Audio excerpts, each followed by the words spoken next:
Very well. That's powerful as well. So how in your own capacity and experience, how would you talk to a young dad who is trying to build a legacy and actually giving their children that that priceless or timeless thing in their lives? What do you feel? What are the steps do you think a dad can take to actually achieve this? Exactly in your own perspective. I know there's no manual around this, but maybe in your own perspective. Well, I would say that first of all, very important that every man believes in a higher power that is above them. In this case, I'm saying God. So, very important that we have God in us, that we are accountable as men to God. That's number one. And we pass this on to our children. Without God, it becomes very, very difficult because you just have your free will. And then also, you don't live a life trying to build a legacy. You're not saying that now I'm going to become a father so that I have a good legacy. No. What you're doing is that I want to have children, I want to become a father who imparts good values, who imparts the right beliefs in our children, who imparts aspects of hard work, of love, of discipline, of community, and all these things that you're saying.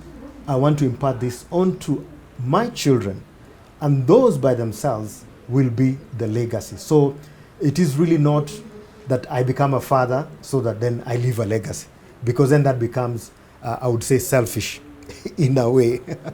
I want my name to be mentioned everywhere. Now that's not about my children. That's about me. The name will be mentioned if you impart the correct values in your children. So, like I said, legacy is not about what we leave for our children, but is what we leave in our children. What we leave in our children. That is what I'm taking from this. And maybe a tough, easy question. How do you what is your childhood memory that you have that gives you a view, or rather like something that you remember from your childhood that helps you with your fatherhood currently? Something, a memory or an activity or a challenge that came from your childhood that has actually helped you currently as a dad? Well, I think for me, I saw my dad applying a reward principle. One time when we were young, I think I was in grade two or standard two, my mom was away for further studies. So we stayed with my dad for a while.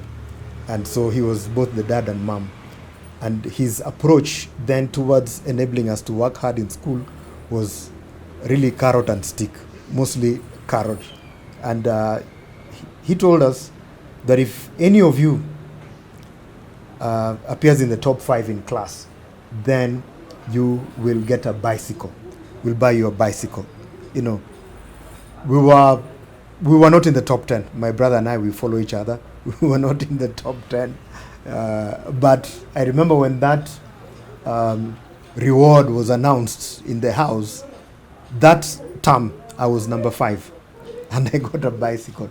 And I remember that a lot. I really remember that a lot. And I think as parents, I think some incentives are very, very good as parents to, just encourage our children. And it doesn't mean that you have to pay for everything, but there are some situations which could be unblocked by some kind of incentive. Incentivizing always helps a lot. So to answer your question, yes, that's a good memory I have of that bike. And also it's because of that bike did. That bike now gave me some kind of power in our estate, because all the kids want to come and play, and they have to come to you and sort of be nice to you so that you can allow them to ride the bike. So it was just beyond a bike. It was opening up other, let's say, opportunities of influence for me as a selfish young boy to be able to maybe rule a little bit over the guys in the estate. So yeah, incentives work. Interesting. Talking of being selfish, I look at it from a different view. This was a position for you to do, to be responsible, one, I'm sure you had to maybe wash your bike once in a while. Yes. Probably take it for a routine check. I don't know if you can call it servicing. Yeah. And this is a similar example I see with a neighbor. His son is about 7 years old, and they actually bond over the bike. So the champ really takes good care of his bike, and in that respect, he's able to sort of teach the other boys in the estate how to ride a bike. So when I look at your example and how the bike came in your life, then pushing it forward to the fatherhood space, it really makes sense. However, talking of good things and good timings, life is a bit interesting. There's the challenges, there's the good times. Do you have any particular challenge that you faced with your fatherhood journey in between the leadership or even the fatherhood journey that you would love to share, maybe to speak to someone else who is facing a similar scenario? Well, I wouldn't say difficulties, but I think there are different challenges that come from as children develop through different phases of life, you know. So when they are young, 0 to 2, that seems to be okay, easy, you're in control. Okay, nowadays a little bit before 2. Then when they become toddlers, you know, now that area, 2 years up to maybe 5 years old, they feel like they're not babies anymore, and they want to do things in their own way. Then of course that's a challenging part. And then again puberty comes, again that's a challenging part. So just navigating through the different phases is what I would say is something that we had to prepare for with my wife carefully, so that we're able to navigate this phase very well. We are situations where now with the media, where children are exposed to things like adult content, you know, on the computer. And so we've had this kind of situations where we go and, hey, what's this? And say, no, this thing just popped up. Then help them to sort of block those kind of things. And also just, I think generally, when it comes to the digital space, to ensure that the gadgets are not taking up their time. So at some point we had to install an app to ensure that our children are not spending too much time even on the computer, or even the content that is coming there is the right content. And we had to limit that. And for them, that time it was difficult, you know, it's like, now you're spoiling our fun. No. We said, look, we did not even put it secretly. We said, this is what we're going to put. This app, the one we use is called Custodio, starts with the Q, Custodio, and we put it and we said, okay, this we are putting so that it's going to help you to manage your time well as keep off some specific sites. And that we had to do, and I think it helped us a lot. Very well. Building on that, a routine. So we have dinner time, we have breakfast time, we have time out maybe to read and all that, because I know you're a very good reader. I don't know if you want to apply this in your family as well. But how do you think, as a dad, you can lead the conversation in your house?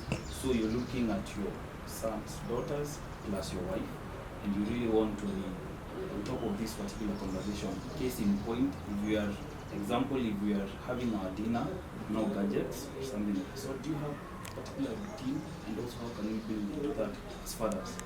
Yeah, I think that's a very good question. So what we've done in our family, and this is not just as fathers, but as parents, let's say, for me and my wife, we take dinner together as a family for as long as everyone has been around. Okay, you know, like now you hear others are big, have been out of the country or in college, but when we've been together, you know, all of us living in the same house, then we've taken dinner together at the same time. We all sit in there, and then when we sit in there, then of course there are no gadgets and all that. Additionally, what we did was to allocate each person a day of the week on the weekdays to share with us something that they are reading from either a book, mostly will be spiritual, either from the Bible or from a book which has maybe Bible stories or a devotion or something like that. So when we finish dinner together, then someone reads the portion that they are reading, and then they tell us their take on that portion, And then everybody on the table goes around to say what they understand, or what's their take from that portion. And then when we finish, the person who's reading for us will also pray for us. They will ask us what are your prayer items, and then they will pray for us. So it goes around like that. And so I think that's been a very good bonding time for us as a family. Now with the kids growing, then one is out, then another one, like that. But again, when everybody's together, we just continue. And I think that's something that each family should do. And so that means that as a father, you should consider that as a meeting. Just like the way you have a meeting in the office. Consider that as a meeting and say, you know what, I have a meeting in the evening at home with my family. I must attend, so I cannot be late. So you basically stop everything and make sure that you are in that meeting. And that's going to be very, very rewarding.